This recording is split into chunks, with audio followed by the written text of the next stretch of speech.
আল্লাহ তাআলা কিয়ামতের কঠিন ময়দানে যেদিন স্বামী স্ত্রীকে চিনবে না, স্ত্রী স্বামীকে দেখে পালিয়ে যাবে, বন্ধু বন্ধুরে চিনবে না, পীর সাহেব মুরিদরে চিনবে না, মুরিদ পীর সাহেবরে চিনবে না, দলের কর্মী তার নেতারে চিনবে না, নেতা তার কর্মীরে চিনবে না, বন্ধু বন্ধুরে দেখে পালাবে। এই কঠিন মুহূর্তে সূর্যটা মাথার কাছে চলে আসবে, জমিনটা তামার জমিন হবে, আজকের জমিনের মতো নয়।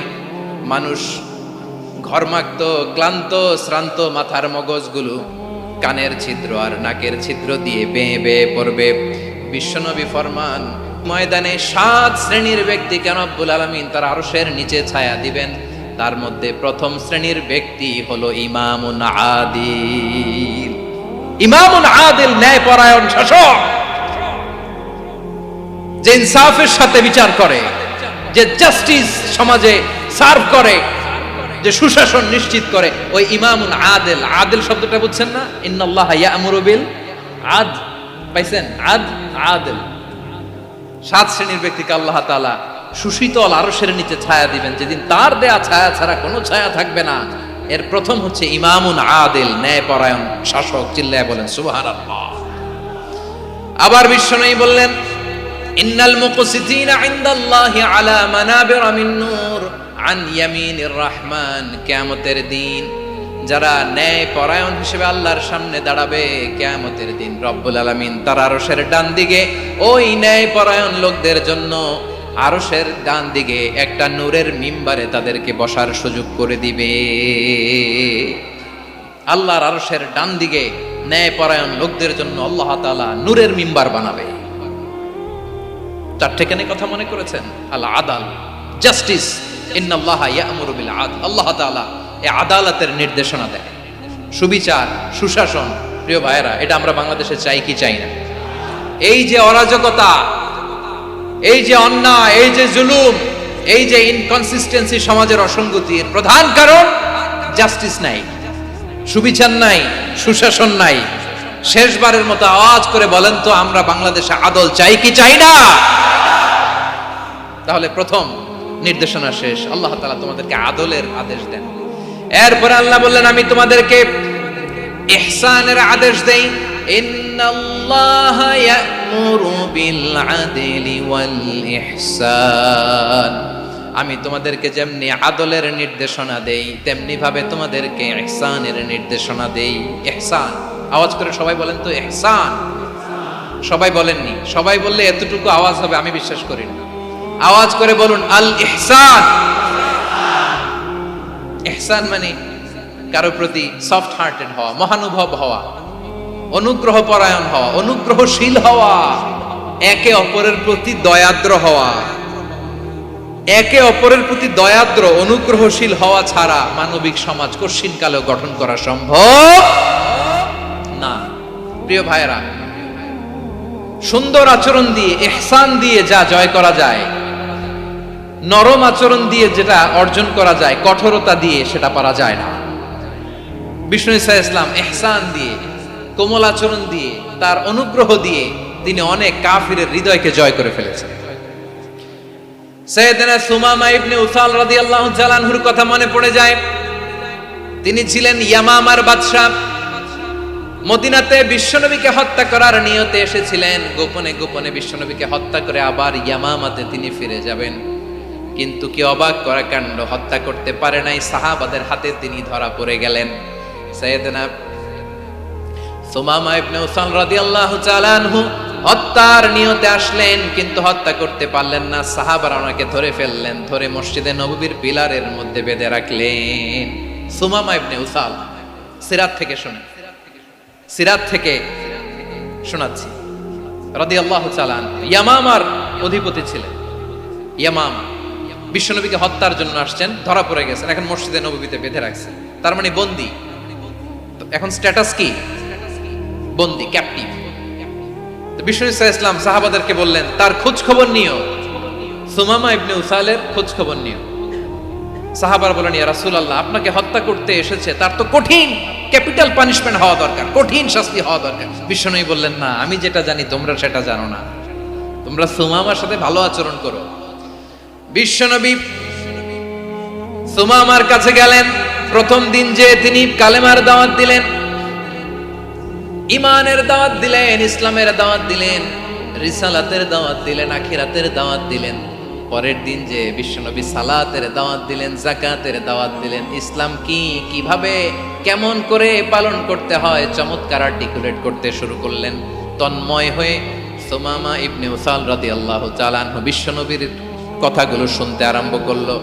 একদিন নয়, 2 দিন নয়, টানা 3 দিন বিশ্বনবী সুমামার কাছে ইসলামকে প্রেজেন্ট করেছেন, উপস্থাপন করেছেন। আওয়াজ করে বলেন, কয় দিন? 3 দিন। 3 দিন মসজিদে নববীতে বাধা। আর সাহাবীদেরকে বললেন, তার খোঁজ খবর নিও। তোমরা যে রুটি বানাও এর মধ্যে সবচেয়ে ভালো আটার রুটিটা তারে দিও, সবচেয়ে রিফাইন্ড খেজুর, যেটা পিওর খেজুর, এটা তারে দিও। আর বিশ্বনবী নিজের উট থেকে দুধ দহন করে ওনার বাড়ির এক কর্মচারীকে বলেছেন, দুধ দহন করে সুমামার জন্য নিয়ে যে। সুবহানাল্লাহ পড়বেন না? সবাই তো অবাক, ইয়ামামা থেকে আসছে নবীকে হত্যা করতে, বিশ্বনবী দেখে তারে জামাই আদর করে, তাকে মজার মজার খাবার দিও, দুধ দিও, আদর আপ্যায়ন করো। একদিন নয়, 2 দিন নয়, টানা 3 দিন বিশ্বনবী এভাবে সুমামার কাছে যে ইসলামকে প্রেজেন্ট করতে আরম্ভ করলেন, ইসলামকে উপস্থাপন করতে শুরু করলেন। আর তাকে চমৎকার এন্টারটেইনমেন্ট, আপ্যায়ন দিতে আরম্ভ করলেন। টানা 3 দিন যখন ইসলামের দ্য বিউটিজ অফ ইসলাম, ইসলামের সুমহান বাণী, সৌন্দর্য তার কাছে উপস্থাপন শেষ, তাকে আপ্যায়ন শেষ, বিশ্বনবী বললেন সাহাবাদেরকে, যাও এবার সুমামার হাতের পায়ের রশি দুটো খুলে দাও। সাহাবারা বললেন, ইয়া রাসূলুল্লাহ, কি বলেন আপনি? ও তো হত্যাকারী, সুযোগ পায় নাই, আপনারে মারতে পারে নাই, ছেড়ে দিলে আবার ও আপনার উপর তলোয়ার নিয়ে ঝাঁপিয়ে পড়বে। নবী, এই সিদ্ধান্ত আপনি নিতে যাবেন না। বিশ্বনবী বললেন, যেটা বলেছি সেটা করো, সুমামার রশিগুলো ছেড়ে দাও, সুমামার হাতে পায়ের রশিগুলো যে তোমরা খুলে দাও।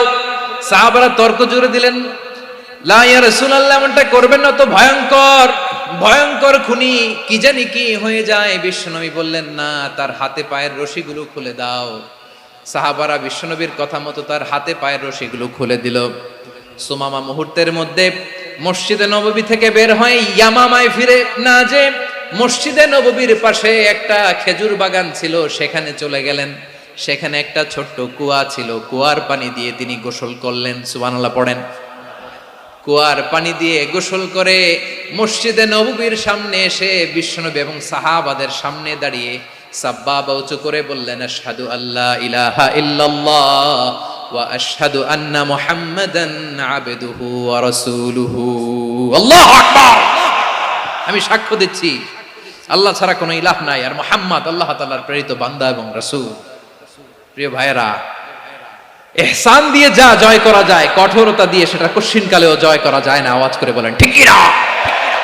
এবার সুমামা দাঁড়িয়ে বলে, ওগো নবী, আমি তো কালিমা পড়ে মুসলমান হয়ে গেলাম, এবার শোনেন, এই মুহূর্তের আগে আপনার চেহারার চাইতে নিকৃষ্ট কোনো চেহারা আমার কাছে ছিল না, কিন্তু শাহাদা পাঠ করার পরে আপনার চেহারার চাইতে উত্তম শ্রেষ্ঠ কোনো চেহারা আমার কাছে আর নাই।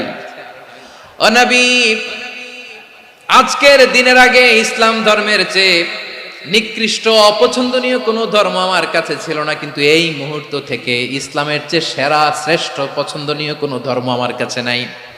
নবী গো, আজকের দিনের আগে মদিনার চাইতে অপছন্দনীয় নিকৃষ্ট কোনো শহর আমার কাছে ছিল না, কিন্তু এই মুহূর্তের পর থেকে মদিনার চাইতে কোনো শ্রেষ্ঠ শহর আমার জানা নাই। সে ছিল গমের বড় ডিলার, গম বেচত। কি বেচত? তার গম কিনে মক্কার লোকেরা রুটি খাইতো। সে ঘোষণা দিল, আজকে থেকে মক্কাবাসীদের জন্য সব গম আমি হারাম করে দিলাম, মক্কাবাসী এখন না খেয়ে মরে। সুবহানাল্লাহ পড়বেন না? মক্কাবাসী বিশ্বনবীর কাছে আসলেন, এসে বললেন, মুহাম্মদ, আমরা তো তোমার ভাই, তোমার চাচা, তোমার ভাতিজা, তোমার আত্মীয়, তুমি সুমামারে বলো সে যেন আবার গমের সাপ্লাই মক্কার জন্য অনুমতি দিয়ে দেয়। বিশ্বনবীর অনুমতি ক্রমে সুমামা আবার মক্কাতে গম পাঠাতে শুরু করলো। পড়েন সুবহানাল্লাহ। ইহসান, ইহসান দিয়ে আপনি যেটা জয় করতে পারবেন, you can win the heart of your enemies. ইহসান দিয়ে আপনি আপনার শত্রুর হৃদয়কে জয় করতে পারবেন। আওয়াজ করে বলেন, ঠিক কি না? এজন্য আল্লাহ বললেন, ওয়া আনফিকু ফি সাবিলিল্লাহি ওয়ালা তুলকু বিআইদিকুম ইলাত তাহলুকা ওয়া আহসিনু ইন্নাল্লাহা ইউহিব্বুল মুহসিনিন। তোমরা আল্লাহর রাস্তায় দান করবে আর নিজেরা নিজেদেরকে ধ্বংসের হাতে ঠেলে দিও না। তোমরা একে অপরের প্রতি ইহসান করবে, কারণ ইহসানকারীদেরকে আল্লাহ বড্ড ভালোবাসেন। সুবহানাল্লাহ পড়েন। আবার সূরা রহমানে আল্লাহ বললেন, হাল জাযাউল ইহসানি ইল্লাল ইহসান ফাবিআইয়ি আলা, সবাই পড়েন, ফাবিআইয়ি আলাই রাব্বিকুমা তুকাযযিবান। ইহসানের প্রতিদান হিসেবে ইহসানি হয়। বিশ্বনবী সুমামার প্রতি যেমন ইহসান করেছেন, সুমামাও ঠিক তেমন ইহসান ফিরিয়ে দিয়েছে। ঠিক কিনা বলেন? তাহলে এক নম্বরে হচ্ছে আদ, ন্যায় বিচার। দুই নম্বরে সবাই বলে ইহসান, সদাচরণ। ইহসান দুই ধরনের প্রিয় ভাইরা, ইহসান ফিল ইবাদা, ইহসান ফিল মুআমালা। ইহসান ফিল ইবাদা হচ্ছে একাগ্র অনুভবে ইবাদতে ডুব দেওয়া, এর নাম ইবাদতের ইহসান। সুবহানাল্লাহ পড়ো। বিশ্বনবী বলেন ইহসান মানে কি জানো নাকি? হাদিসে জিবরিলে সাইয়েদনা জিবরিল আলাইহিস সালাম বিশ্বনবীকে বললেন, আখবিরনি আনিল ইহসান। নবী আমাদেরকে বলেন ইহসান মানে কি? বিশ্বনবী বললেন, আনতা আবুদাল্লাহা কাআন্নাকা তারাহু ফাইন লাম তাকুন তারাহু ফাইন্নাহু ইয়ারাক। ইহসান মানে হলো এমন ভাবে তুমি আল্লাহর সামনে নিজেকে উজাড় করে ইবাদত করবে, তুমি ভাববে তুমি আল্লাহকে দেখতে পাচ্ছ। আর এটা যদি ভাবা তোমার জন্য কঠিন হয়ে যায়, অন্তত এতটুকু তুমি ভাববা যে আল্লাহ তোমাকে দেখতে পাচ্ছেন। ঠিক কিনা বলেন? ও আমার বীর চট্টলার ভাইয়েরা, কেউ যেটা দেখে না সেটা দেখে কে? এই বিশ্বাস হৃদয়ের মধ্যে আছে? নামাজে যখন দাঁড়ান এই ফিলিংসটা আনা যাবে? হ্যাঁ, এশার সালাত তো এখনো হয় নাই না? আলোচনা শেষে এশার সালাত এখানে অনুষ্ঠিত হবে, তাই না? আচ্ছা বলুন তো, আমরা এশার সালাত পর্যন্ত বেঁচে থাকবো এই গ্যারান্টি আছে কার কার? হাত তোলেন। কয়েকজন হাত তুলছে পেছনে, না বুঝে তুলে ফেলছে। এশা পর্যন্ত যে আমরা হায়াত পাবো কোনো গ্যারান্টি আছে? সবাই আওয়াজ করে বলেন, গ্যারান্টি আছে? গ্যারান্টি নাই। এজন্য বিষ্ণু ইসলাম বলেছে এমন ভাবে নামাজে দাঁড়াও, ইবাদত করো, মনে করো হতে পারে এটাই আমার জীবনের শেষ নামাজ। পারফর্ম দ্য সালাহ as if this is your last and final prayer. এমন ভাবে সালাতে দাঁড়াও, ভাবো হতে পারে এটাই তোমার জীবনের শেষ নামাজ। এমন ভাবে নামাজে দাঁড়াও, ভাবো এটাই শেষ নামাজ। তাহলে নামাজে একাগ্রতা বাড়ায় দিবে কে? ফলে ইবাদতের ইহসান আমাদের অর্জিত হবে। আর মুআমালাতে ইহসান হলো, বিশ্বনবী বলেন, ইন্নাল্লাহা তাবারাকা ওয়া তাআলা কাতাবাল ইহসানা আলা কুল্লি শাই ফাইদা কাতালতুম ফাআহসিনুল কিতলা ওয়া ইযা যাবাহতুম ফাআহসিনুয যাবহা ওয়ালিয়ুহিদ্দা আহাদুকুম শাফরাতাহু ওয়ালিয়ুরিহ যাবিহাতাহু। ইহসান দুই ধরনের। আওয়াজ করে বলতে হবে, কয় ধরনের? সবাই বলুন আওয়াজ করে, কয় ধরনের? একটা হচ্ছে ইহসান ফিল ইবাদা, ইবাদতে ইহসান। ইবাদতে ইহসান কি? একাগ্র অনুভব দিয়ে ইবাদত করা, মন প্রাণ দিয়ে ইবাদত করা। আর মুআমালাতে ইহসান কি? সব কাজে, দৈনন্দিন কাজে, কর্মে, সামাজিক অ্যাক্টিভিটিতে কোমলতা প্রদর্শন করা, অনুগ্রহের সাথে সবকিছু করা। আল্লাহ তাআলা ইন্নাল্লাহা তাবারাকা ওয়া তাআলা কাতাবাল ইহসানা আলা কুল্লি শাই, তিনি সব কিছুর ব্যাপারে ইহসানকে আবশ্যক করেছেন। সবকিছু, মুমিনের সব কাজে ইহসানের পরশ থাকবে। ওয়া ইযা কাতালতুম ফাহসিনুল কিতলা, বিষ্ণুই বলেন তুমি যখন কাউকে হত্যা করো ইহসানের সাথে করো। সুবহানাল্লাহ পড়বেন না? যখন হত্যা করো তখনও ইহসানের সাথে। আচ্ছা হত্যা করবো আবার ইহসান আসবে করতে করে, তো মেরেই ফেলবো আমি। আল্লাহ, ও ভাই একজন খুন করেছে, খুনি, রাষ্ট্রীয় আইনে তার শাস্তি হয়েছে ডেথ পেনাল্টি, মৃত্যুদণ্ড। এখন মৃত্যুদণ্ড দেখে আপনি যেমনে মন চায় তেমনে মারবেন লোকটারে? ওর নাক কেটে ফেলতে পারবেন? ওর কান কাটতে পারবেন? ওর চোখ উপড়ে ফেলতে পারবেন আপনি? যেমন মন চায় তার অঙ্গহানি করা যাবে না। ইহসানের সাথে তাকে হত্যা করো। সুবহানাল্লাহ, this is Islam, this is the true essence of Islam. ওয়া ইযা যাবাহতুম ফাহসিনুয যাবহা, যখন জবাই করবে তখনও ইহসানের সাথে জবাই করো। করব জবাই, ওইখানেও নাকি ইহসান। আচ্ছা কুরবানির দিন আমরা পশুগুলোরে কি করি বলেন সবাই আওয়াজ করে? জবাই। জবাই মানে তো এটার মেরেই ফেলতেছি, একটু পরে তো টুকরো টুকরো করে গোশতগুলো খাবো, এটার তো খাবো, এটা তো মেরেই ফেলবে। বিষ্ণু বলে না, জবের মধ্যেও মুমিনের জবের ভেতরেও ইহসানের পরশ থাকা চাই। যখন জবাই করবে প্রাণীটাকে হাত পা টাইট করে বেঁধে নাও, ছুরিটাকে শার্পেন করে নাও, ধারালো করে নাও, যাতে অল্প সময়ে জবাইটা হয়ে যায়, প্রাণীটা যাতে কম কষ্ট পায়। সুবহানাল্লাহ পড়ে। দিস ইজ কল্ড ইহসান। ইহসান আল্লাহ তাআলা যেমনি আদলের আদেশ করেছেন, ন্যায় বিচার জাস্টিস এনশিওর করতে বলেছেন, সমাজে ইহসানের ব্যবহার, ইহসানের অনুশীলন তিনি করতে বলেছেন। এজন্য মুমিনের প্রতিটি কাজে, আমার চট্টগ্রামের ভাইয়েরা আমার দিকে তাকান, খেয়াল করে শুনুন, মুমিন জীবনের প্রতিটি কাজে ইহসানের পরশ থাকা চাই। আমরা যেন আমাদের পরিবারের প্রতি ইহসান করি, আমরা যেন আমাদের কর্মচারীদের প্রতি ইহসান করি, আমরা যেন আমাদের কলিগদের প্রতি ইহসান করি, আমরা যেন আমাদের ভাইদের প্রতি ইহসান করি। মুমিন জীবনের প্রতি কাজে ইহসানের পরশ থাকার দরকার আছে না নাই? কথা বুঝতে পেরেছেন? তাহলে আল্লাহ তাআলার তিনটা আদেশ ছিল, কয়টা গেল? ভুলে গেছে, ভুলে গেছে চট্টগ্রাম। তিনটা আদেশের মধ্যে কয়টা বললাম? প্রথমে কি ছিল? আদল। 2 নম্বরে, 3 নম্বরে রব্বুল আলামিন বললেন ওয়া ইতাইদিল কুরবা, নিকটাত্মীয়দেরকে দান করো, নিকট আত্মীয়দেরকে দাও, যারা তোমাদের ব্লাড কানেকশনের আত্মীয় তাদেরকে তোমরা দাও।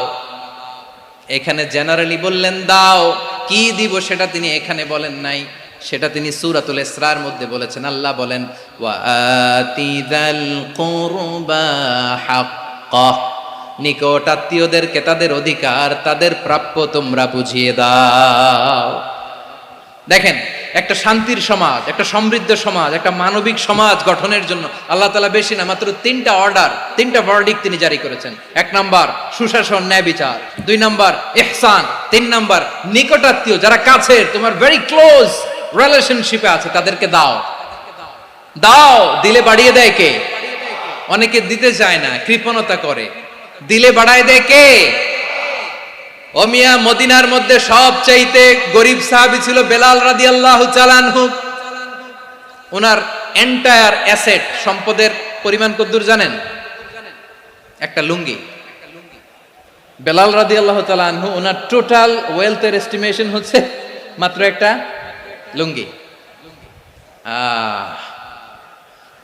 একটা লুঙ্গি, টোটাল ওয়েলথ এস্টিমেশন, টোটাল সম্পদের পরিমাণ বেলাল রাদিয়াল্লাহু তাআলা আনহুর কি ছিল?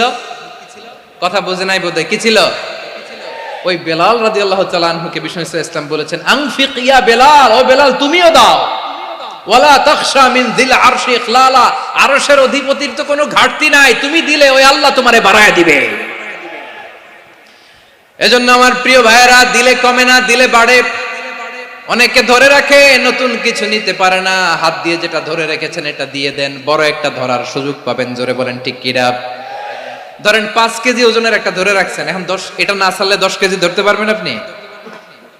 আচ্ছা, 10 কেজির জিনিস একটা আছে হাতে, ওইটা যদি ছেড়ে দেন তাহলেই না 15 কেজি ধরতে পারবেন।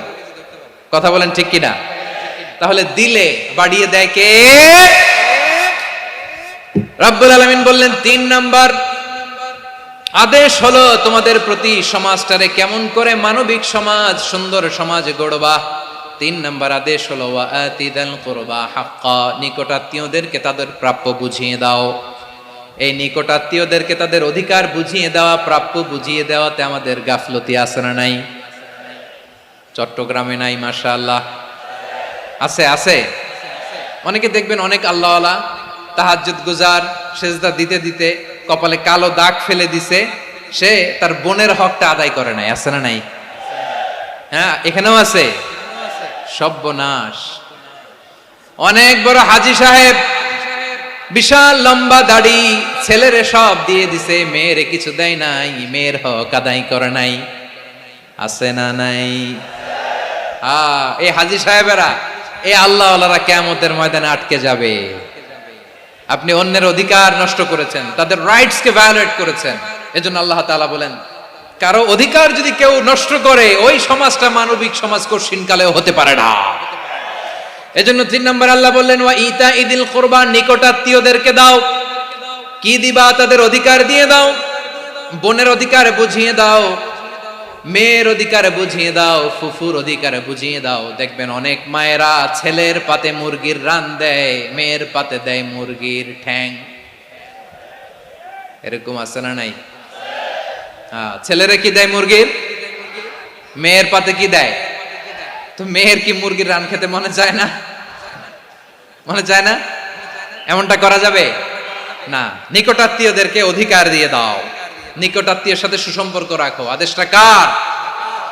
এজন্য প্রিয় ভাইয়েরা, জীবনে যদি বারাকা অর্জন করতে চান, নিকটাত্মীয়দের সাথে সুসম্পর্ক রাখতে হবে, তাদের জন্য উপহার পাঠাতে হবে। বিশ্বনবী বলেন, লা ইয়াদখুলুল জান্নাতা কাতে, যে ব্যক্তি আত্মীয়তার সম্পর্ককে ছিন্ন করে দেয়, সে কশিন কালেও আল্লাহর জান্নাতে ঢুকবে না।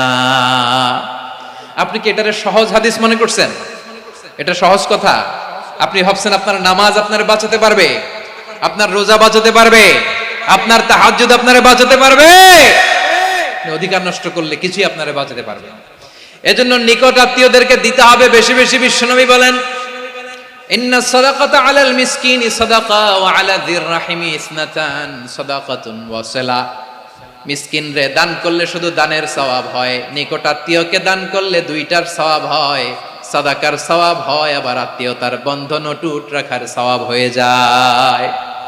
আবার বিশ্বনবী বললেন, মান সাররাহু আইয়ুবসাতা লাহু ফি রিজকিহি ওয়া ইউনসা লাহু ফি আসারিহি ফালইয়াসিল রাহিমা। যে ব্যক্তি তার রিজিকের প্রশস্ততা চায় আর হায়াতে বরকত চায়, সে যেন তার আত্মীয়ের সাথে সুসম্পর্ক রাখে। আমার প্রিয় চট্টলার ভাইয়েরা, আমাদের রিজিক বাড়ুক, এটা আমরা চাই কি চাই না? সবাই চান? হ্যাঁ, আমাদের রিজিকে প্রশস্ততা আসুক, চাই কি চাই না? আমাদের হায়াতে বরকত আসুক, আমরা চাই কি চাই না?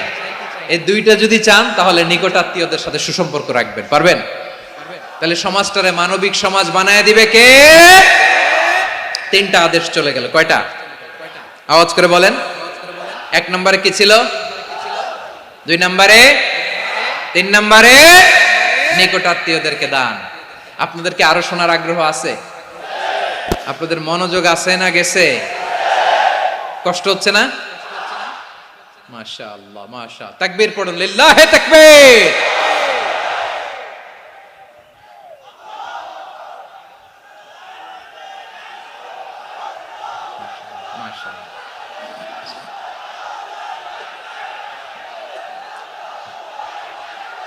আমার প্রিয় ভাইয়েরা, আল্লাহ তাআলা তিনটা জিনিসের যেমনি আদেশ করেছেন, অনুরূপভাবে তিনটা বিষয় তিনি বারণ করেছেন, নিষেধ করেছেন। ওগুলোর কাছেও যাওয়া যাবে। শুনবেন। রাব্বুল আলামিন বলেন, ওয়ায়ানহা আনিল ফাহশাই ওয়াল মুনকারি ওয়াল বাগি। আমি যেমনি তিনটি বিষয়ে আদেশ করলাম, অনুরূপভাবে তিনটি বিষয়ে বারণ করলাম, নিষেধ করলাম। আমার 1 নাম্বার নিষেধাজ্ঞা হলো অশ্লীলতার প্রতি। ফাহশা, ওয়ায়ানহা আনিল ফাহশা। আল্লাহ তাআলা অশ্লীলতাকে নিষেধ করেছেন। কোন জিনিসকে? সবাই বলুন, কোন জিনিসকে? যত ধরনের, যত টাইপের, যত ক্যাটাগরির অশ্লীলতা হতে পারে, সব অশ্লীলতাকে হারাম করেছেন কে? ফাহশা মানে কি? কথায়, কাজে, আচরণে, কমেন্ট, ফেসবুকের কমেন্টসে যত ধরনের নোংরামো আছে, যত ধরনের অশ্লীলতা আছে, এটাকে আরবিতে বলে ফাহশা। এটাকে কি বলে? রাব্বুল আলামিন বলেন, কুল ইন্নামা হারামা রাব্বিয়াল ফাওয়াহিশা মা যাহারা মিনহা ওয়া মা বাতান।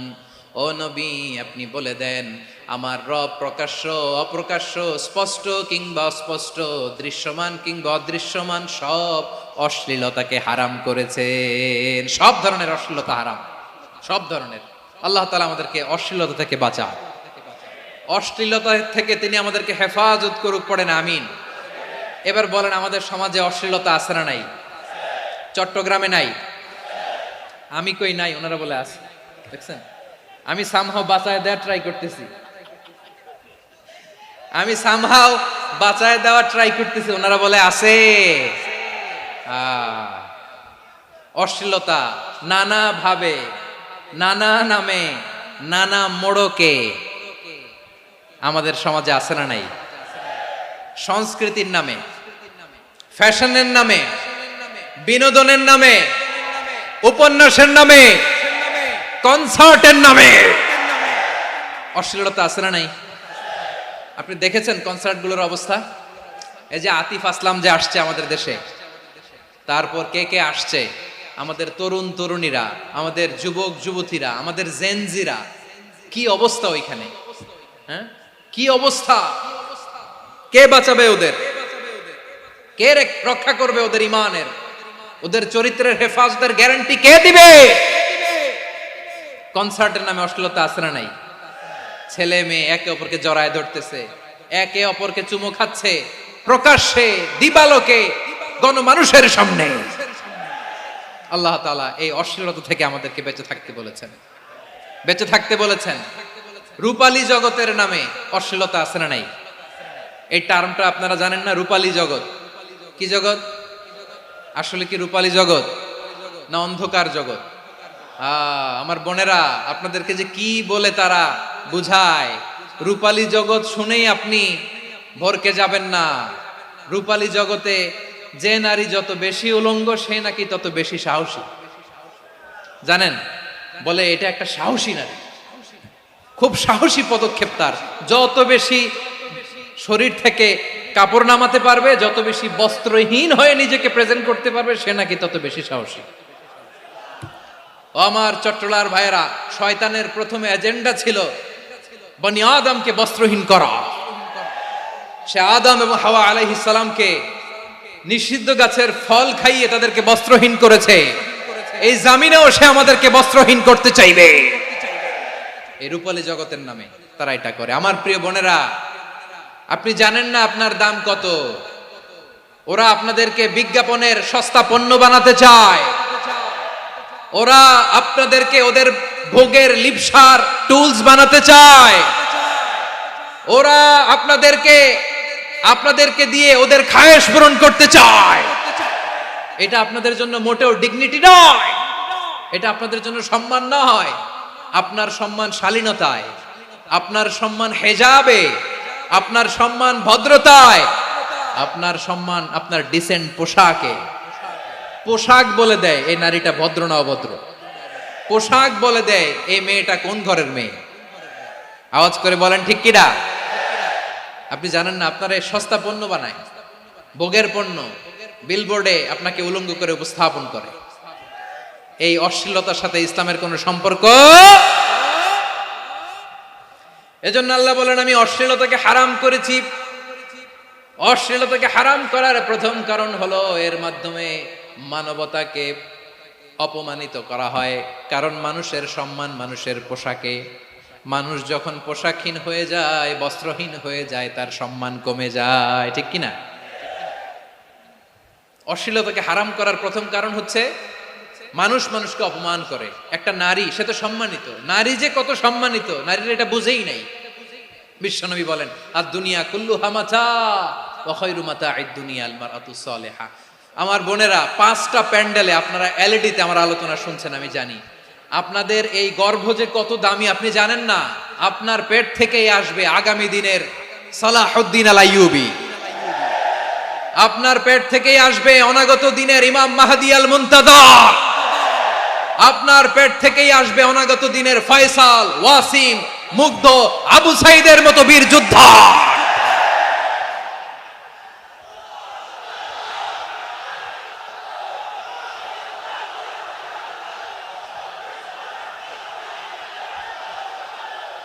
আমার প্রিয় বোনেরা, আমার প্রিয় বোনেরা, বিশ্বনবীর কথার ওজন খেয়াল করেন। আর দুনিয়া কুল্লুহা মাতা ওয়া খায়রু মাতা'আদ দুনিয়াল মারআতুস সালিহা। দুনিয়ার সবকিছুই অ্যাসেট, এর মধ্যে সবচেয়ে দামি অ্যাসেট নেককার নারী। আপনার গর্ভ যে কত দামি আপনি জানেন না।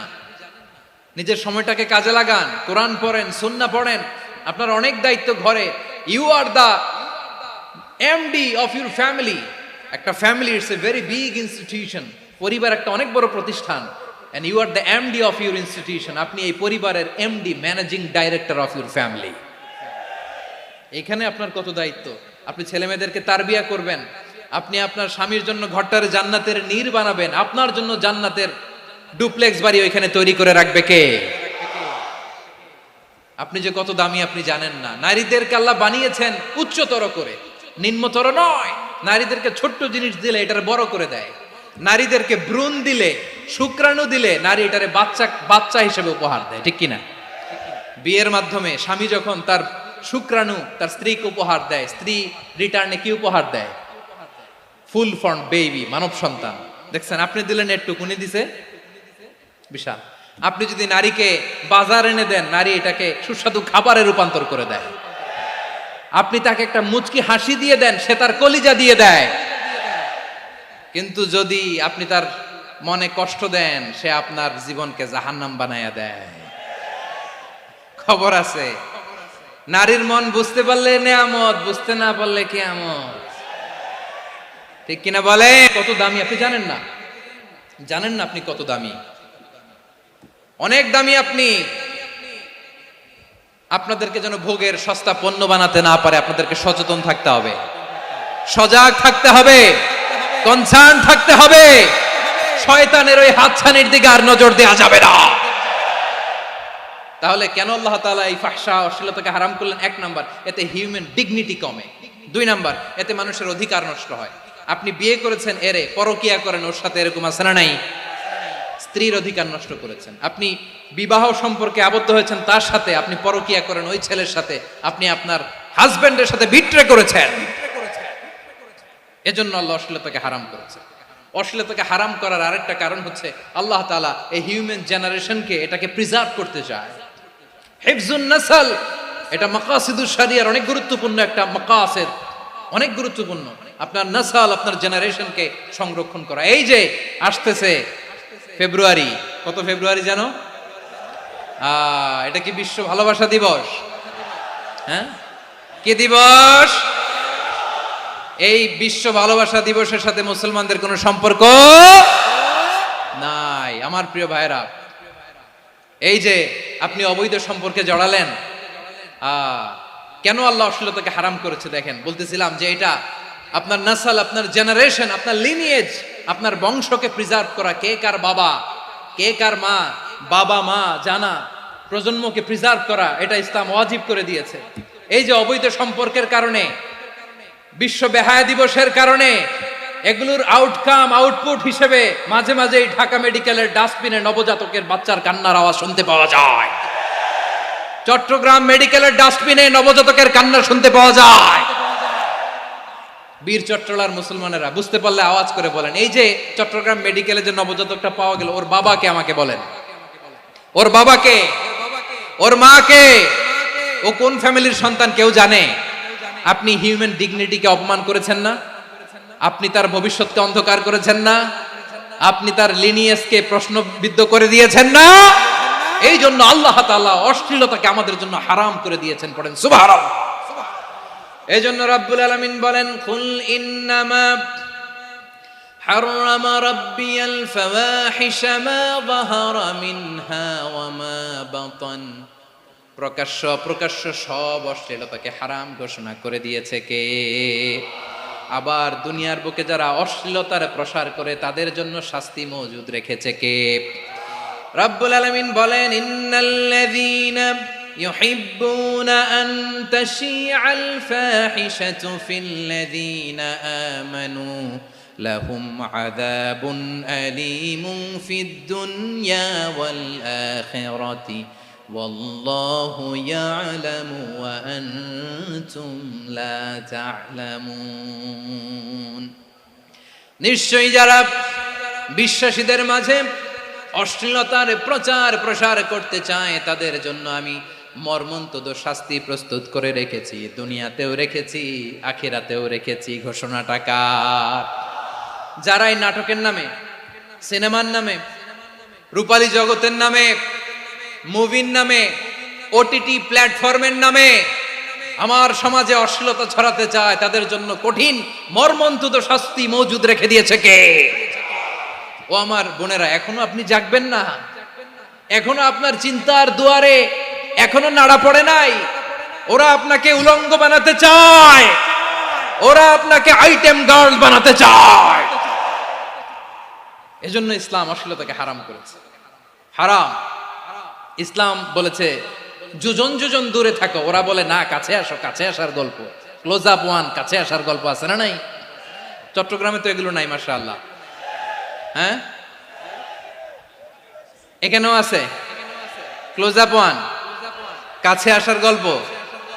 আল্লাহ বলেন ওয়ালা তাকরাবুজ জিনা, কাছেও এসো না, জিনা থেকে যোজন যোজন কিলো দূরে থাকো, ওরা বলে কাছে আসার গল্প। আমার বীর চট্টলার ভাইয়েরা, কাছে আসতে হলে আমরা কোরআনের কাছে আসব, কাছে আসতে হলে নবীর কাছে আসব, কাছে আসার গল্প হবে আমার রবের কাছে আসার গল্প। চিল্লায় বলো ঠিক কিনা?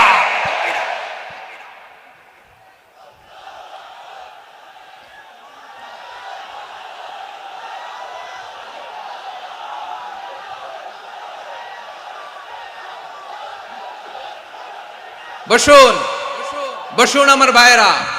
তাহলে অশ্লীলতার সাথে আমাদের কোনো সম্পর্ক? সবাই বলতে পারেননি, আওয়াজ করে বলুন, অশ্লীলতার সাথে আমাদের কোনো সম্পর্ক? আমরা এই সমস্ত ক্লোজ আপ ওয়ান, কাছে আসার গল্পের প্রোগ্রামে যাব? আমরা কোন ধরনের অশ্লীল কন্টেন্ট সোশ্যাল মিডিয়ায়, টিভিতে দেখব? কি যুগ যে আমরা কাটাচ্ছি আপনি কল্পনা করতে পারবেন না। পর্ন ইন্ডাস্ট্রি, নারী পুরুষের বস্ত্রহীন যুগল দৃশ্য, এটাকে দিয়ে ওরা কোটি ডলারের ইন্ডাস্ট্রি বানিয়েছে। পুরো মানব ইতিহাসে এরকম জঘন্য সময় মানব ইতিহাস পার করে নাই। পর্ন এটা ইন্ডাস্ট্রি হয়ে গেছে। আমাদের এই যুবকগুলো, জেনজিগুলো, ওদের চরিত্র বাঁচাবে কি করে? কেমন করে হেফাজত করবে ওদের এই মূল্যবান চরিত্র? আমার প্রিয় ভাইরা, এই অশ্লীলতার দ্য লেটেস্ট ভার্সন হচ্ছে LGBTQ, শরীফ থেকে শরীফা। শুনছেন আপনারা? দেখতে পুরুষ, আসলেই পুরুষ, সুস্থ একজন পুরুষ, 4 সন্তানের বাবা, বলে আমি মনে মনে নারী। দেখতে নারী, সুস্থ নারী, আসলেই সে দিব্যি একজন নারী, বলে আমি মনে মনে পুরুষ। সবচেয়ে ভয়ঙ্কর অশ্লীলতার সবচাইতে লেটেস্ট ভার্সন হচ্ছে এই ট্রান্সজেন্ডারিজম। সুস্থ পুরুষ তার বায়োলজিক্যাল গ্রোথকে হরমোন দিয়ে স্টপ করে দিয়ে সে সার্জারি করে নারী হতে চায়, সুস্থ নারী পুরুষ হতে চায়। পুরুষ পুরুষের প্রতি সেক্সুয়ালি আকর্ষণ বোধ করে, এটা লূত আলাইহিস সালামের কওমের মধ্যে ছিল। এটাকেও আল্লাহ কোরআনে ফাহিশা বলেছেন।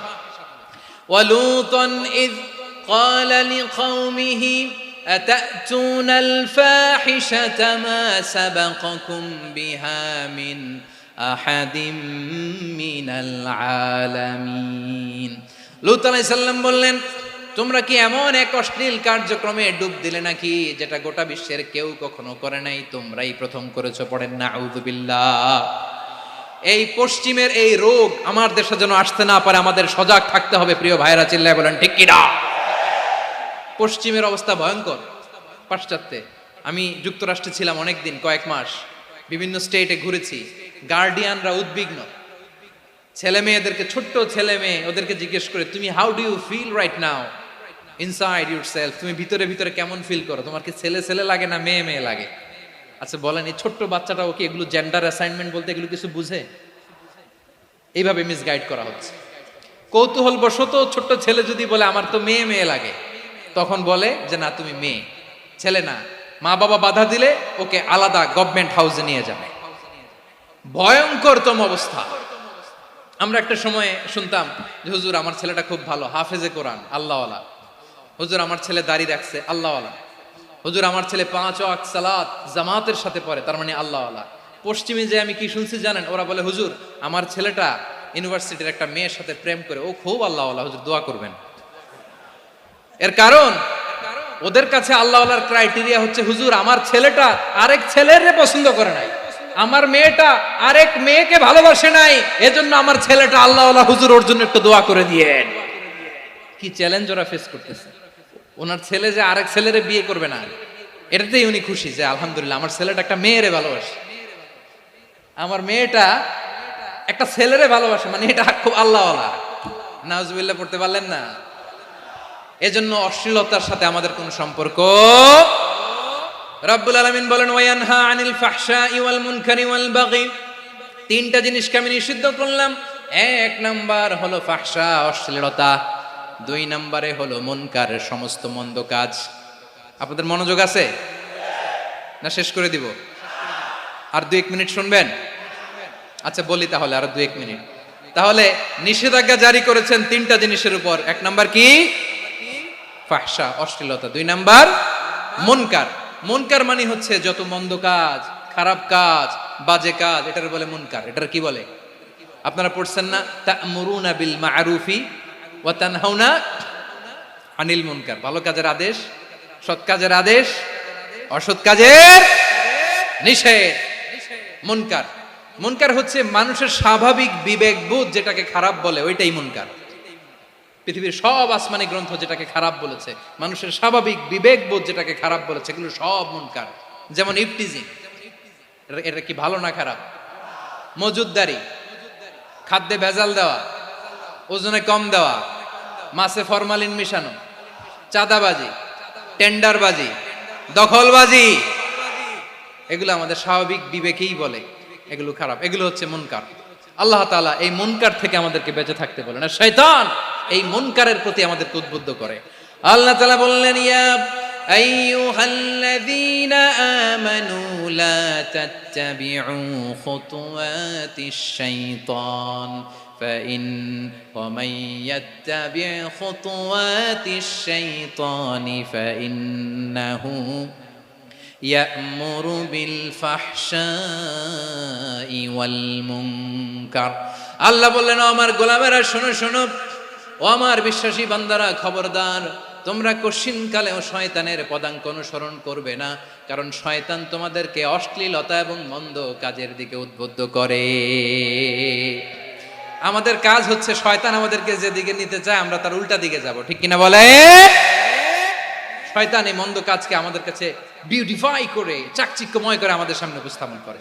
এজন্য আল্লাহ বলেন মুনকারকে থামাতে হবে, মুনকার প্রতিরোধ করতে হবে। মুনকার প্রতিরোধের দায়িত্ব শুধু আমাদের নাকি? শুধু আপনার খতিব সাহেবের, ইমাম সাহেবের, নাকি মুসলিম উম্মার সবার? আওয়াজ করে বলুন, মুনকার, অসৎ কাজ প্রতিরোধের দায়িত্ব কার? রাব্বুল আলামিন বলেন, কুনতুম খায়রা উম্মাতিন উখরিজাত লিন-নাসি তা'মুরুনা বিল মা'রুফি ওয়া তানহাউনা আনিল মুনকার। তোমাদেরকে শ্রেষ্ঠ জাতি করে জমিনের মধ্যে আবির্ভূত করা হয়েছে, যাতে করে তোমরা জমিনের ভেতরে সৎ কাজের আদেশ করতে পারো আর অসৎ কাজের নিষেধ করতে পারো। উম্মাহ কুনতুম খায়রা, তাহলে গোটা উম্মার দায়িত্ব, এটা বুঝতে পারছেন তো? আচ্ছা, আরো নিচে আসেন। এরপরে আল্লাহ বললেন, শুধু উম্মাহ না, এই জমিনের রাজত্ব আমি যাদের হাতে দেই, এই জমিনের মালিক আমি যাদেরকে বানিয়ে দেই, যাদেরকে আমি সরকারের দায়িত্ব দেই, তাদেরকেও মুনকার প্রতিরোধের দায়িত্ব দিয়েছে কে? আল্লাহ বলেন, যারা ক্ষমতার মসনদে বসেছে তাদেরকে 4 দফা কর্মসূচি আমি আল্লাহ দিলাম। আওয়াজ করে বলেন, কয় দফা? আল্লাহ বলেন, আল্লাযীনা ইম্মাক্কান্নাহুম ফিল আরদি আকামুস সালাতা ওয়া আতাউয যাকাতা ওয়া আমারু বিল মা'রুফি ওয়া নাহাউ আনিল মুনকার ওয়ালিল্লাহি আকিবাতুল উমুর। যারা এই জমিনের উত্তরাধিকার হয়েছে তারা 4 দফা কর্মসূচি নিয়ে সামনে আগাবা। সালাত কায়েম করবা, যাকাত আদায় করবা, সৎ কাজের আদেশ দিবা, অসৎ কাজ থেকে মুনকার প্রতিরোধ করবা। আদেশটা কার? আমার প্রিয় চট্টলার ভাইরা, পুরো উম্মার দায়িত্ব মুনকার প্রতিরোধ করা, সরকার প্রধানের দায়িত্ব মুনকার প্রতিরোধ করা। এরপর আল্লাহ বলেন, প্রতিটা ফ্যামিলির যিনি প্রধান সিইও বাবা, প্রত্যেক বাবারও দায়িত্ব এই মুনকার প্রতিরোধ করা। আওয়াজ করে বলেন ঠিক কিনা? যেমনটি সাইয়েদনা লুকমান আলাইহিস সালাম ওনার কলিজার টুকরা সন্তানকে আদেশ করেছেন, ইয়া বুনাইয়া আকিমিস সালাতা ওয়া'মুর বিল মা'রুফি ওয়ানহা আনিল মুনকার। পড়েন সুবহানাল্লাহ। বাবা ছেলেকে সবক দিচ্ছে। কে সবক দিচ্ছে? কাকে? লুকমান আলাইহিস সালাম ছেলেকে বলতেছে, ওরে আমার কলিজার টুকরা সন্তান, ওরে আমার বাছা, নামাজ কায়েম করবা, সৎ কাজের আদেশ দিবা, আর মুনকার প্রতিরোধ করবা, অসৎ কাজ, সমাজ থেকে খারাপ কাজকে ঝেঁটে বিদায় করে দিবা। তাহলে দেখেন আমি স্টেপ বাই স্টেপ নামলাম। পুরা উম্মার দায়িত্ব, জমিনের উত্তরাধিকারী আল্লাহ যাদেরকে বানিয়েছেন সরকার, তাদের দায়িত্ব, প্রতিটি ফ্যামিলির প্রধানের দায়িত্ব, এরপরে বিশ্বনবী বলেন সচেতন প্রতিটি মুসলিমের দায়িত্ব সমাজ থেকে মুনকারকে উৎখাত করা।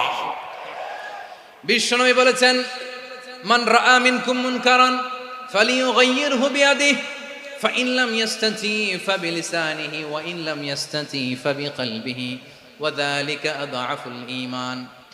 সমাজে যে মুনকার দেখবে, খারাপ কাজ দেখবে, সে যেন হাত দিয়ে সেটাকে থামায়। কি দিয়ে? আপনাদের তো হাত নাই না? হাত আছে, হাত আছে। ওরা যেই হাত দিয়ে অন্যায় করে ওইটা প্রতিরোধের জন্য আমাদেরও হাত আছে না নাই? থামাতে হবে, থামাতে হবে।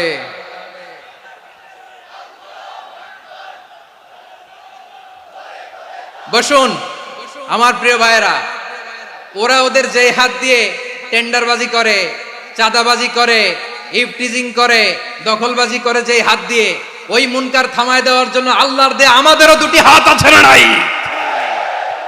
আমাদেরও হাত আছে, থামাইতে হবে, থামাইতে হবে, হিম্মত করতে হবে। আমার প্রিয় ভাইয়েরা, না থামালে আমরাই ডুববো শেষমেশ। আমাদের বাঁচার জন্য হলেও থামাইতে হবে। রব্বুল আলামিন বলেন ওয়াত্তাকু ফিতনাতাল লা তুসিবান্নাল্লাযীনা যালামু মিনকুম খাসসা।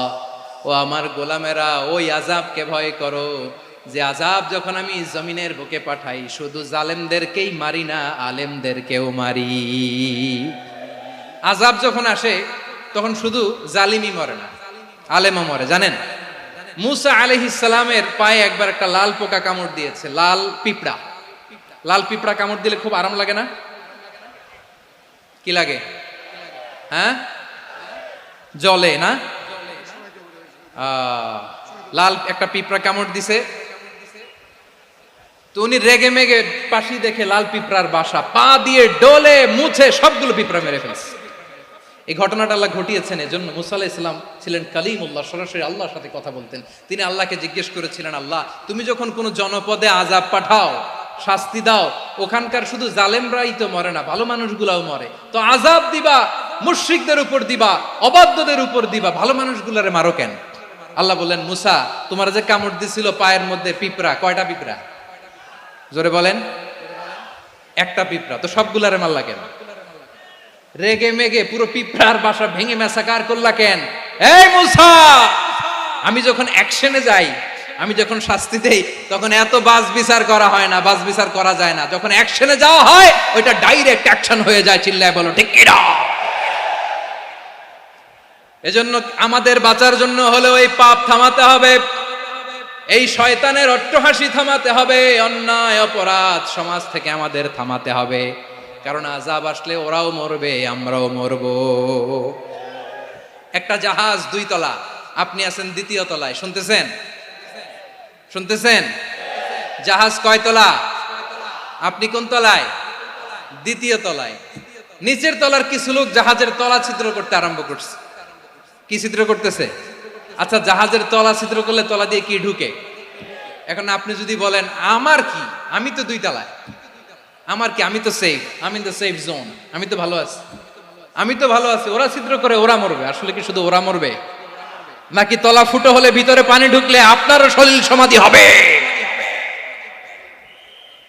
তলা দিয়ে যখন পানি ঢুকবে, জাহাজ ঢুকলে আপনিও মরবেন। এজন্য নিজে মরার আগে ওই পাগলগুলোর নিচতলায় যে থামাতে হবে। চিল্লায় বলেন ঠিক কি না? এজন্য আল্লাহ বললেন মুনকার প্রতিরোধের দায়িত্ব সমাজের টপ টু বটম সবার, পুরো উম্মার দায়িত্ব, সরকার প্রধানের দায়িত্ব, প্রতিটি ফ্যামিলির প্রধান বাবার দায়িত্ব। বিশ্বনবী বললেন প্রতিটি সচেতন মুসলিমের দায়িত্ব। এজন্য মুনকার প্রতিরোধ করার দরকার আছে না নাই? সমাজে এই যে ইফটিজিং হয়, আপনার বোনের বয়সী একটা মেয়েকে কিছু বখাটে টিটকারি করে, এই বলে সেই বলে, নোংরা কথা বলে, রাস্তায় দেখেও আপনি পাশ দিয়ে না দেখার মতো চলে যান কেন? আপনি দাঁড়ান না কেন? আপনি দাঁড়ালেই তো থেমে যাবে, কারণ সত্যের যে শক্তি তার সামনে মিথ্যা মুখ থুবড়ে পড়ে। আপনার সামনেও কিছুই না, নাথিং।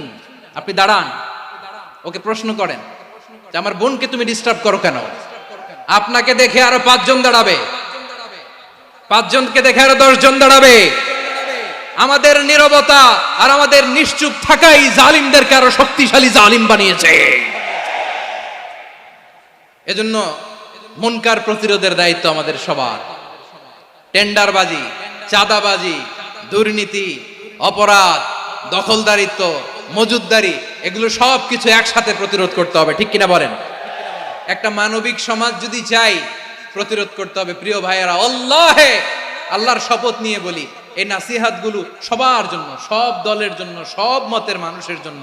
আমরা কোনো দলের প্রতি মানুষকে ডাকি না, আমরা ডাকি ইসলামের দিকে। সব দলের, সব মতের, সব মানুষদেরকে আমরা আহ্বান জানাই, আসুন আমরা একটা সুন্দর সমাজ বিনির্মাণ করি। এই যে নতুন বাংলাদেশের এক সুযোগ এসেছে, আর জীবনে হয়তো আসবে না, সামনের 100 বছর এই সময় আসবে না। আসুন দেশটাকে আমরা সাজাই, আসুন আমরা দুর্নীতি বন্ধ করি, আসুন আমরা চাঁদাবাজি বন্ধ করি, আসুন আমরা দখলদারিত্ব বন্ধ করি, আসুন আমরা এক দল আরেক দলকে নিশ্চিহ্ন করার যে রাজনীতি, এটা বন্ধ করি। সব দলের প্রতি আমার আহ্বান। আমি কিছুদিন আগে একটা নিউজ দেখলাম, ওই যে লন্ডনে বসে জনাব তারেক রহমান সাহেবকে আমি ধন্যবাদ দিতে চাই। উনি সংবাদ শোনা মাত্রই ওনার দলের অনেক চাঁদাবাজকে উনি বহিষ্কার করেছে। I do appreciate. প্রতিটি দলের এরকম ইনিশিয়েটিভ নেওয়ার দরকার আছে না নাই? যে কোনো দলে এই প্র্যাকটিসটা থাকার দরকার আছে না নাই? চাঁদাবাজদের সাথে আপনারা নিজেদেরকে মুক্ত ঘোষণা করবেন যে এরা আমার দলের কর্মী হতে পারে না। আমরা চাঁদাবাজ মুক্ত বাংলাদেশ চাই, জুলুম মুক্ত বাংলাদেশ চাই, ফ্যাসিজম মুক্ত বাংলাদেশ চাই, গুণ খুন খারাপি মুক্ত বাংলাদেশ চাই। আমরা নতুন ভোরের বাংলাদেশ চাই। ওই বাংলাদেশ পাওয়ার জন্য মুনকার প্রতিরোধে, অন্যায় প্রতিরোধে যদি বাঘের বাচ্চার মতো, আবু সাইদের মতো 2 হাত উঁচু করে বুককে টান টান করে প্রসারিত করে দাঁড়াতে হয়, রাজি আছো মুসলমান? কারা কারা রাজি? আল্লাহকে হাত দেখিয়ে প্রতিজ্ঞা করো।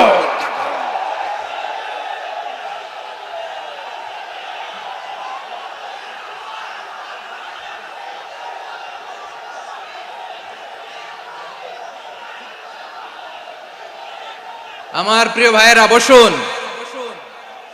বসুন আমার ভাইয়েরা। রাব্বুল আলামিন বলেন, ওয়ায়ানহা আনিল ফাহশাই ওয়াল মুনকারি ওয়াল বাগি ইয়াইদুকুম লাআল্লাকুম তাযাক্কারুন। বসুন। আল্লাহ বললেন, আমি অশ্লীলতাকে নিষেধ করি, আমি সব ধরনের মন্দ কাজকে নিষিদ্ধ করি, সব শেষে আমি সীমা লঙ্ঘনকে তোমাদের জন্য নিষিদ্ধ করি। আলোচনা মনে আছে তো, না ভুলে গেছেন? নিষিদ্ধ করেছেন কয়টা জিনিস? 1 নম্বরে অশ্লীলতা, 2 নম্বরে মুনকার তথা সব মন্দ কাজ, 3 নম্বরে আল বাগি, সীমা লঙ্ঘন, ক্রসিং দ্য লিমিট। সীমা লঙ্ঘন করা ভালো না। We all should know our limits. চিল্লায় বলেন ঠিক কিনা? একই আয়াতে আল্লাহ বললেন, কুল ইন্নামা হাররামা রাব্বিয়াল ফাওয়াহিশা মা যাহারা মিনহা ওয়া মা বাতানা ওয়াল ইসমা ওয়াল বাগিয়া বিগাইরিল হক। অন্যায় ভাবে যে অবাধ্য হয়, যে সীমা লঙ্ঘন করে, তাদেরকেও আমি এটা হারাম করে দিলাম। সীমা লঙ্ঘন করা হারাম, সীমা লঙ্ঘন করা হারাম। আল্লাহ বারবার বারবার আমাদেরকে ওয়ার্নিং দেয়। যখন আমরা থামি না তখন আল্লাহ ধরে, আর যখন ধরে তখন ছাড়ে না। ধরে ধরে ধরে না, ধরলে আল্লাহ। ফেরাউনকে কিন্তু হুট করে ধরে নাই, আপনারা জানেন 9 বার ওয়ার্নিং দিয়েছে। ফেরাউনকে আল্লাহ তাআলা ওয়ার্নিং দিয়েছিল কয়বার? বীর চট্টলার বীর সেনানীরা আওয়াজ করে বলেন, ফেরাউনকে ধরার আগে ওয়ার্নিং দেওয়া হয়েছিল কয়টা? রাব্বুল আলামিন বলেন, ওয়ালাকাদ আতাইনা মূসা 9 আয়াতিন বাইয়িনাত। 9টা মুআজিজা দেখিয়েছি। 1 2 3 বারবার এইভাবে রিমাইন্ডার, ওইভাবে রিমাইন্ডার, এইভাবে নসিহাত, ওইভাবে দাওয়া। ফাকুলা লাহু কাওলান লাইয়িনা, নরম করে বলো, সফট করে বলো, যত ওয়ে হতে পারে দাওয়া মেথডোলজি। মূসা আলাইহিস সালামের সব অ্যাপ্লাই শেষ। 10ম বারে যে আল্লাহ ধরছে, 10ম বারে যে ধরেছে। এজন্য আল্লাহ বলেন, আমি সীমা লঙ্ঘনকে পছন্দ করি না। কোরআনের অন্য আয়াতে বাগীকে বলা হয়েছে আল ইতিদা। সীমা লঙ্ঘন যারা করে তাদেরকে আল্লাহ বলেছেন মুতাদিন। وقاتلوا في سبيل الله الذين يقاتلونكم ولا تعتدوا إن الله لا يحب المعتدين। আমি সীমা লঙ্ঘনকারীদেরকে কোশ্চিনকালেও পছন্দ করি না। আমরা যেন সীমা লঙ্ঘন না করি, রাজি আছেন তো? যে কোনো ক্ষেত্রে ইবাদতে যেন সীমা লঙ্ঘন না করি। অনেকে আমরা ইবাদতে সীমা লঙ্ঘন করে ফেলি। বিশ্বনবী সাল্লাল্লাহু আলাইহি ওয়াসাল্লাম যেটা শিখিয়েছেন এর বাইরে যে অতিরিক্ত বুজুর্গ হতে চায় এরকম আছে না নাই? করা যাবে না, কোনো ক্ষেত্রেই সীমা লঙ্ঘন করা যাবে, এমনকি যুদ্ধ ক্ষেত্রেও না। বিশ্বনবী সাল্লাল্লাহু আলাইহি ওয়াসাল্লাম বলেন খবরদার যুদ্ধ ক্ষেত্রেও সীমা লঙ্ঘন করো না। কি সুন্দর ইসলাম আমরা পেয়েছি। বিশ্বনবী বলেন খবরদার যুদ্ধের ময়দানে কোনো নারীর গায়ে হাত তোলো না, কোনো শিশুর গায়ে হাত তোলো না, কোনো গবাদি পশু হত্যা করো না, কোনো শস্য ক্ষেত্র ধ্বংস করো না, ইবাদতরত অন্য ধর্মের কোনো সন্ন্যাসীর গায়ে হাত তোলো না। বলেন সুবহানাল্লাহ। তাহলে আমরা সীমা লঙ্ঘন করতে পারবো?